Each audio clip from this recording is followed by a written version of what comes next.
கிருஷ்ணகிரி மாவட்டம் பர்கூரில் அரிமா சங்கம் மற்றும் ஓசூர் செயின்ட் பீட்டர்ஸ் மருத்துவக் கல்லூரி இணைந்து நடத்திய மாபெரும் இலவச மருத்துவ முகாமில் 2000க்கும் மேற்பட்ட பொதுமக்கள் பங்கேற்று பயனடைந்தனர். பர்கூர் வேளாங்கண்ணி பள்ளியில் நடைபெற்ற இந்த முகாமில் குழந்தைகள் மற்றும் பச்சிளம் குழந்தைகளுக்கான மருத்துவம், காது, மூக்கு, தொண்டை, கண், தோல், மனநலம், நரம்பியல், முதுகுத்தண்டு மருத்துவம், இதயம், நுரையீரல், சிறுநீரகம், கல்லீரல் உள்ளிட்ட பல்வேறு பிரிவுகளில் சிறப்பு மருத்துவர்கள் பரிசோதனைகள் செய்து தேவையான ஆலோசனைகள் வழங்கினர். மேலும் பெண்களுக்கான மார்பகம் மற்றும் கர்ப்பப்பை புற்றுநோய் பரிசோதனை, சர்க்கரை நோய், இரத்த கொதிப்பு, இசிஜி, இரத்த பரிசோதனை, கண்புரை கண்டறிதல், ஸ்கேன் போன்ற பரிசோதனைகள் அங்கேயே நடத்தப்பட்டன. பரிசோதனைகளுக்கு பிந்திய அவசியமான மருந்துகள் அனைவருக்கும் இலவசமாக வழங்கப்பட்டன. அதே சமயம் அறுவை சிகிச்சை உள்ளிட்ட அவசர சிகிச்சை தேவைப்பட்ட 100க்கும் மேற்பட்ட நோயாளிகள் அடையாளம் காணப்பட்டு உடனடியாக ஓசூர் செயின்ட் பீட்டர்ஸ் மருத்துவமனைக்கு அழைத்துச் செல்லப்பட்டு அவர்களுக்கு இலவச சிகிச்சை அளிக்கப்பட்டு வருகிறது.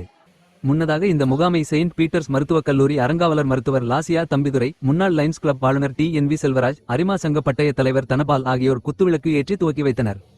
சிறப்பு விருந்தினராக கலந்து கொண்ட முன்னாள் பாராளுமன்ற துணை சபாநாயகர் தம்பிதுரை அவர்கள் தமிழகத்தின் மருத்துவ முன்னேற்றத்தை சிறப்பித்துரைத்தார். அவர் தனது உரையில் தமிழகத்தில் கடந்த காலங்களில் பல அரசுகள் மருத்துவக் கல்விக்கு முக்கியத்துவம் அளித்திருந்தாலும் வெறும் 4 ஆண்டுகளில் 21 மருத்துவக் கல்லூரிகளை நிறுவிய சாதனை முன்னாள் முதல்வர் எடப்பாடி K. பழனிசாமி அவர்களுக்கே சொந்தமானது. அதில் 11 அரசு மருத்துவக் கல்லூரி மருத்துவமனைகள் அடங்கும் என்பது வரலாற்று உண்மை. இது தமிழகத்தின் மருத்துவ வரலாற்றில் ஒரு பொற்கால சாதனை. இதன் மூலம் தரமான மருத்துவக் கல்வியும் உயர்தர சிகிச்சைகளும் மக்களுக்கு தங்கள் மாவட்டத்திலேயே கிடைக்கிறது என்று தெரிவித்தார்.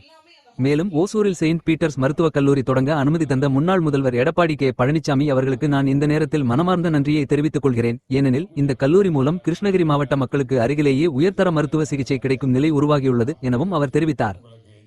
பர்கூர் மற்றும் அதனை சுற்றியுள்ள கிராமங்களில் இருந்து வந்த இளைஞர்கள், பெண்கள், முதியவர்கள் என பல்வேறு தரப்பினரும் ஆர்வமுடன் கலந்து கொண்டு முழுமையான மருத்துவ சேவைகளை பெற்றனர். 2000க்கும் மேற்பட்டோர் நேரடியாக பங்கேற்று பயனடைந்ததால் இந்த முகாம் பெரும் வரவேற்பை பெற்றது.